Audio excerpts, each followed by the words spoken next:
ஸ்ரீ மகாகுரப்யோ நமஹ. ஹரிஹி ஓம். சதாசிவசமாரம்பாம் சங்கராச்சாரிய மத்யமாம் அஸ்மதாச்சாரிய பர்யந்தாம் வந்தே குரு பரம்பராம். GeM TV நண்பர்களுக்கு எனது வணக்கங்கள். இன்றைய நாள் அனைவருக்கும் இனிய நாளாக அமைய எல்லாம் வல்ல இறைவனை வேண்டி இன்றைய மதமும் நம் மதமே நிகழ்ச்சிக்கு செல்வோம். இன்னைக்கு நம்ம வேதாந்த தேசிகன் அப்படின்னு அழைக்கப்படுற ஒரு ஆச்சாரியன் மேல இருக்கிற ஸ்லோகத்தை அர்த்தத்தோட பார்த்துட்டு நேற்றைய தினத்தின் நீதி கதையின் தொடர்ச்சியை காணலாம். கவிதார்க்கிக சிம்ஹாய கல்யாண குணசாலினே ஸ்ரீமதே வெங்கடேஷாய வேதாந்த குரவே நமஹா. இந்த ஸ்லோகத்திற்குண்டான விளக்கம். இந்த ஸ்லோகம் யார் மேல இருக்கு அப்படின்னா ஸ்ரீ வேதாந்த தேசிகன் மேல இருக்கு. இந்த தேசிகன் அப்படிங்கிறவர் ஒரு ஆச்சாரியன், அப்புறம் விஷ்ணுவோட அடியவரும் கூட, பக்தரும் கூட. இவரை பற்றி இந்த ஸ்லோகத்துல என்ன சொல்றா அப்படின்னா, கவிதார்க்கிக சிம்ஹாய, அதாவது கவிஞர்கள்ல ஒரு சிம்மத்தை போல, சிங்கத்தை போல இருக்காராம் நம்மளோட இந்த வேதாந்த தேசிகன். கவிகள்ல சிம்ஹம் அப்படின்னு சொன்னா, சிங்கம் அப்படின்னு சொன்னா, சிங்கம்னா யாரு? காட்டுக்கே ராஜாவாக இருப்பவர் தான் சிங்கம். அதனால கவிகளை ஒரு பட்டியலாக எடுத்துக்கிட்டோம்னா, அந்த பட்டியல்ல அனைத்து கவிகளுக்கும் தலைவனாக, அனைத்து கவிகளை விடவும் ரொம்ப கவித்துவம் வாய்ந்தவராக இருப்பவர் நம்மளோட வேதாந்த தேசிகனம். கவிதார்க்கிக சிம்ஹாய கல்யாண குணசாலினே, அனைத்து நற்குணங்களையும் பெற்றவராக இருக்காராம் இவர். ஸ்ரீமதே வெங்கடேஷாய, அதாவது வெங்கடேசனை புகழ்ந்து பாடி பாடி வெங்கடேசனும் இவரும் வேறில்லை, ரெண்டு பேருமே ஒன்றாக மாறிட்டாலாம். ஸ்ரீமதே வெங்கடேஷாய வேதாந்த குரவே நமஹா, அதாவது வேதங்களையும் வேதாந்தங்களையும் நம்மளுக்கு சொல்லி கற்றுக் கொடுக்கிற குருவாக இருக்கும் வேதாந்த தேசிகனுக்கு நமஸ்காரம் அப்படின்னு சொல்றோம். இந்த ஸ்லோகத்திற்குண்டான விளக்கம் இதுதான். இப்ப நம்ம நேற்றைய தினத்தின் நீதி கதையின் தொடர்ச்சியை காணலாம்.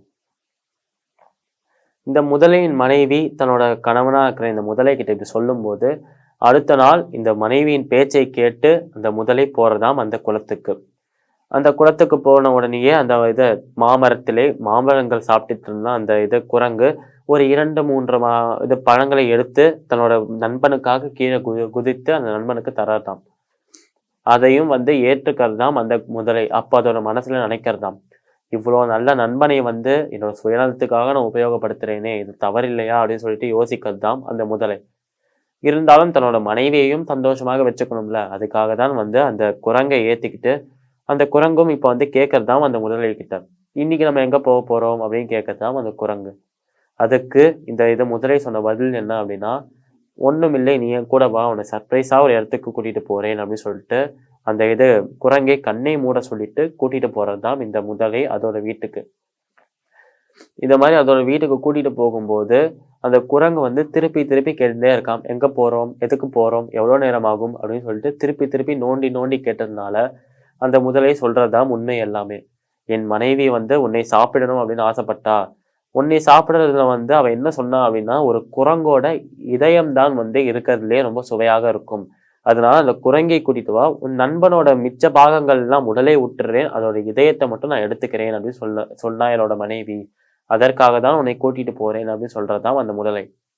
இதை கேட்ட உடனேயே அந்த குரங்குக்கு புரிஞ்சுட்டாம், இவன் நம்ம நட்பை நன்றாக உபயோகப்படுத்தாமல் அவனோட சுயநலத்தை தீர்த்துக்கிறதுக்காக என்னோட நண்பனாக இருக்கான் அப்படின்னு புரிஞ்சுக்கிட்டு அந்த குரங்கு என்ன சொன்னது அப்படின்னா, இந்த மாதிரி என்னோட இதயம்தான் உனக்கு வேணும் என்றால் என்னோட இதயத்தை நான் அந்த மாமரத்திலேயே விட்டுட்டேன், என்னோட வீட்டிலேயே விட்டுட்டேன், அதனால அதை எடுத்தாதான் உன்னோட மனைவியோட அந்த ஆசையை பூர்த்தி செய்ய முடியும் அப்படின்னு சொல்றதுதான் இந்த குரங்கு. ஓ, மரத்துல விட்டு வந்துருக்கியா, மரத்துக்கு இப்ப திருப்பி போலான்னு சொல்லிட்டு வேகமாக மரத்தை நோக்கி போறதுதான் இந்த முதலை. மரத்துக்கிட்ட போனதுக்கு அப்புறம் மரத்து மேலே தாவி, உன்னோட நட்பே எனக்கு வேண்டாம், இங்கேருந்து போயிடு அப்படின்னு சொல்றதாம் அந்த குரங்கு. இந்த நீதி கதையின் நீதி என்ன அப்படின்னா, நட்பு, நல்ல நட்பு, உண்மையான நட்பு அப்படிங்கிறது நம்ம என்ன செஞ்சாலும் திருப்பி எதிர்பார்க்காமல் செய்யணும் ஒரு நண்பனுக்கு, அதுதான் நட்பு. நம்ம இந்த விஷயத்தை செய்தால் அந்த நண்பன் நம்மளுக்கு திருப்பி ஏதாவது செய்வானா, அப்படி ஏதாவது செஞ்சா மட்டும்தான் நம்ம இதை செய்யணும் அப்படின்னு சொல்லிட்டு ஒரு சுயநலத்தோட இருந்தோம்னா அது உண்மையான நட்பு கிடையாது, அது பொய்யான நட்பு. நண்பனாக இருக்க தகுதி இல்லாதவனாக மாறுவோம் நம்ம. அது மட்டும் அல்லாமல் தன்னோட சுயநலத்துக்காகவோ இல்லை தன்னை சார்ந்த நபர்களோட சுயநலத்துக்காகவோ ஒருவன் அவனோட நண்பனை எப்பயுமே உபயோகப்படுத்திக்க கூடாது. ஏன்னா நட்பு அப்படிங்கிறது ரொம்ப முக்கியமான ஒரு விஷயம் வாழ்க்கையில. அதை தவறாக உபயோகப்படுத்தினா அதோட விளைவுகள் ரொம்ப மோசமாக இருக்கும். இந்த நீதி கதையின் நீதி இதுதான். மீண்டும் நாளை சந்திப்போம். நன்றி, வணக்கம்.